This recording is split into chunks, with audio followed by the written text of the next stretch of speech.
Assalamualaikum warahmatullahi wabarakatuh. I'm Habibah Febriyani. I'm from English Department 4. My ID number is T2019-6175. Okay, I made this video for doing my final exam of phonetic and phonology class.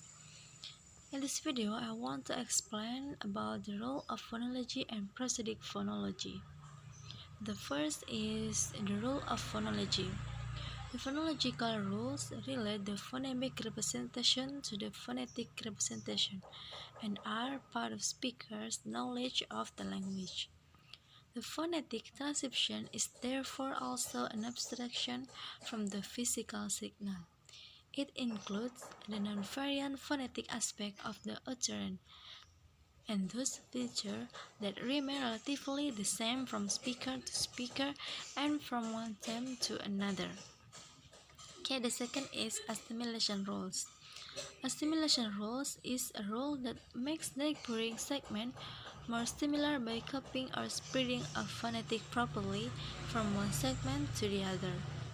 And there is an optional or fifth variation assimilation rule in English that applies particularly in fast or casual speech.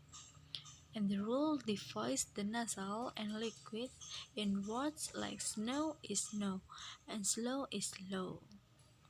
Okay, the third is the simulation rules. The simulation rules in which a segment becomes less similar to another segment. Such rules also have a natural explanation, often from the hearer's rather than speaker's perspective. Difficulty of tongue twister like the 666 sip is based on a repeat similarity of sound. If one were to make some sound like similar as in the fifth, sixth, fourth, sip is sick, it will be easier to say. An affricative dissimilation rule applies to sequence, changing them to f and s. For example, the word fifth and sixth become to be pronounced like fifth and sixth. So, in listening of speech, if sounds are too similar, we may miss the contrast. Also, it may be easier to articulate the similar sound. Okay, the next is feature changing rules. The rules we have discussed are phonetically plausible as are and other assimilation rules and can be explained by natural phonetic process. There is a nasal assimilation rule in Akan that nasally voice stop when they follow nasal consonant. There are feature changing or feature spreading rules. Because of this feature changing rule in Akan, the phoneme M is an allophone of B as well as an allophone of M in that language. So, the phonetically natural assimilation rule, it does not occur in the grammar of English. The example is the word amber show an and followed by it is not pronounced ember, but it's natural ember, not emmer.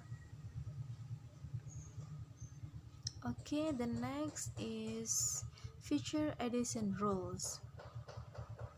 It is the rule in English that aspirate voiceless stop at the beginning of a syllable simply as a non-distintive feature. Generally, aspiration occurs only if the following vowel is stressed. The p in pit and repeat is aspirated, but the p in inspect of compass is an unaspirated. A voiceless non-continuant has aspirated add to its feature matrix at the beginning of a syllable containing a stressed vowel with an optional intervening consonant. So remember that p and all such symbols are simply cover symbols that do not reveal the phonemic distinction. The non-distintive feature aspiration is not included in this phonemic representation because aspiration is predictable. Okay, next is segment insertion and deletion rules. Phonological rules may add or delete entire segment. The process of inserting a consonant or vowel is called epenthesis. The example of epenthesis: insert e before the plural morphem z when a regular noun and in a sibilant giving us, insert a before the past tense morphem when a regular verb, and in non-nasal alveolar stop giving at. And we often delete the unstressed vowel that are shown in bold type in words like the following: mystery, general, memory, funeral, figures, Barbara. And then speech sound as if they were written: mystery, general, memory, funeral, figures, Barbara. Okay, the next is movement of metathesis rules. Phonological rules may also reorder sequence of phonemes, in which case they called metathesis rules. In historical metathesis rules, switch these to consonant producing as in the most dialect of English. For some speakers of English, the word ask is pronounced ask, but the word asking is pronounced asking.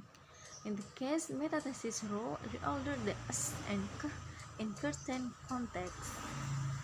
So, the word ask is pronounced ask, and the word asking is pronounced asking. Okay, next is from one to many and from many to other.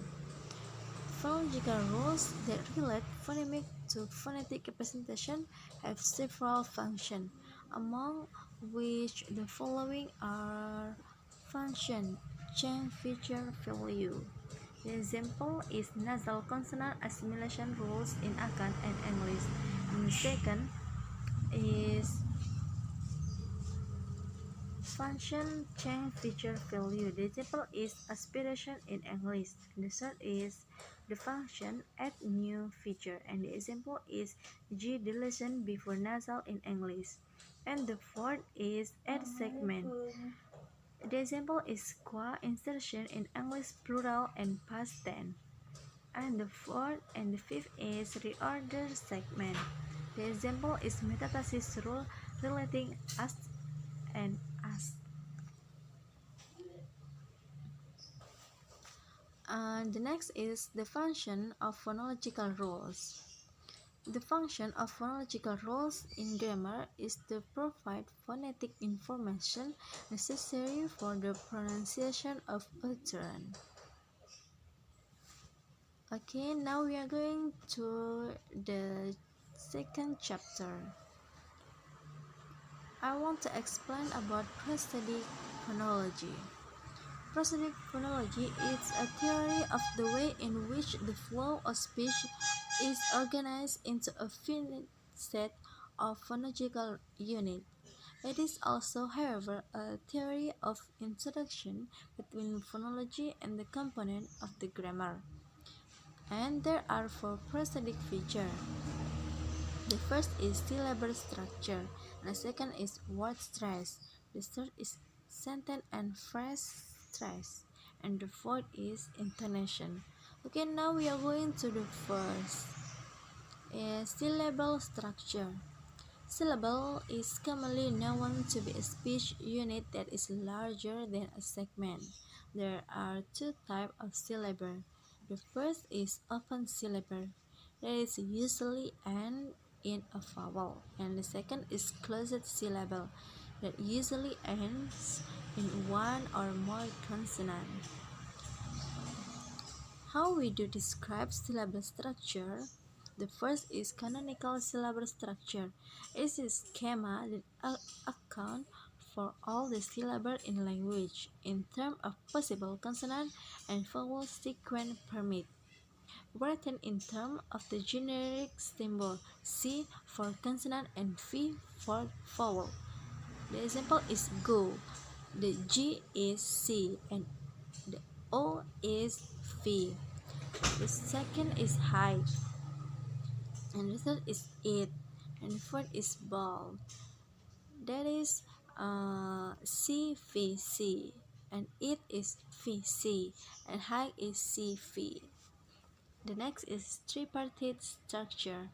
The syllable consists of an obligatory constituent, nucleus, which is a vowel or syllabic consonant, and two optional constituents, onset and coda, both of which are consonant.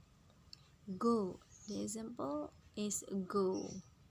So G is onset and O is nucleus. Back is B is onset, A is nucleus, and G is coda. And the third is flat structure. Dash syllable products the syllabic onset nucleus coda. That is O plus N plus O plus N plus C. This is war first proposed by Pick. And the fourth is back structure.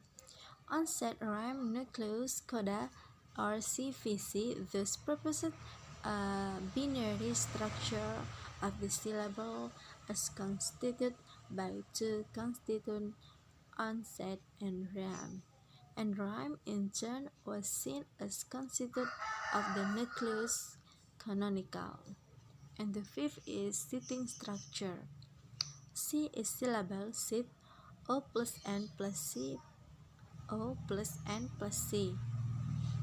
Ambisyllabic consonant refer to overlapping of the articulation of consonant sound. Okay, next we are going to the second.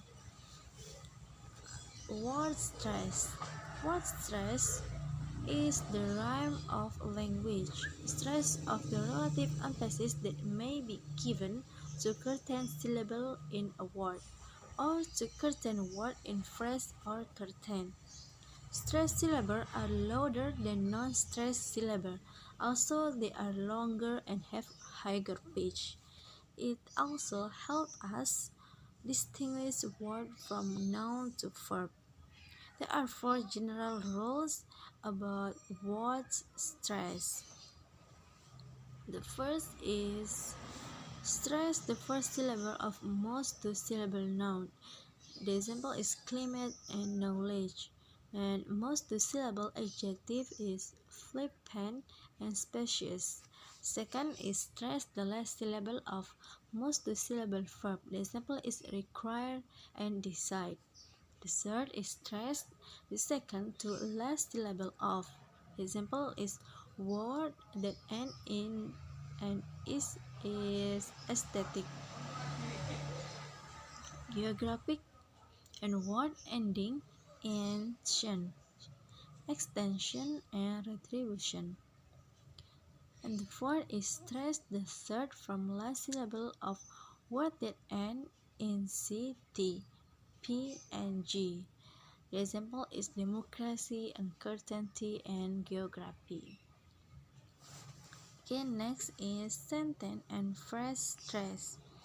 Sentence stress is the music of spoken English. Sentence stress is what gives English its rhythm or beat. When words are combined into a phrase and sentence, one syllable receives more stress than the other. Phrasal stress can distinguish a compound noun from an adjective plus noun combination. Most sentences have two basic types of words. The first is content words. Content words are the key word of a sentence. They are the important words that carry the meaning of sentence, the real content. And the second is structure words. Structure words, they are small, simple words that make the sentence correct grammatically. They give the sentence its correct from its structure. And the end is intonation. In phonetic, the melody pattern of an utterance, intonation helps to recognize the language that you hear in the same way as the melody of a song helps you recognize the song that you are listening. And it also convey differences of expressive meaning like surprise, anger, and happiness. There are two types of intonation. The first is rising intonation and falling intonation. The example of rising intonation is your name is John. It can express a number of various emotions such as non-finality, surprise, doubt, interest, politeness, lack of confidence. And the second is falling intonation. The example is your name is John, used for asking and giving information in normal, quiet, and emphatic style. Other main type of intonation include high fall, low fall, fall rise, high rise, mid-level rise, and low rise. There are key components of intonation. There are three components of intonation. The first is pitch, the second is sentence stress, and the third is rhythm. Pitch is the degree of height of our voice in speech. The second is sentence stress. It makes the utterance understandable to the listener by making the important word in the sentence stress clear and higher in pitch, and by the shortening and obscuring the unstressed word. And the third is rhythm. Rhythm is sense of movement in speech marked by stress, timing, quantity of syllable. And the function of intonation. There are four functions of intonation: is attitudinal function, accentual function, grammatical function, and discourse intonation. The first is attitudinal function that allows us to express emotion such as confidence, interest, doubt, joy, pain, and irony. The second is accentual function that implies the placement of stress is determined by intonation. The third is grammatical function, that the listener is better able to recognize the grammar and syntax structure of what is being said by using information contained in the intonation. And the fourth is discourse intonation. It can indicate that the speaker is indicating some sort of contrast or link with material in another tone unit. Okay, maybe that's all from me that I have explained about the role of phonology and prosodic phonology. Okay, maybe that's all from me. The last I say wassalamualaikum warahmatullahi wabarakatuh.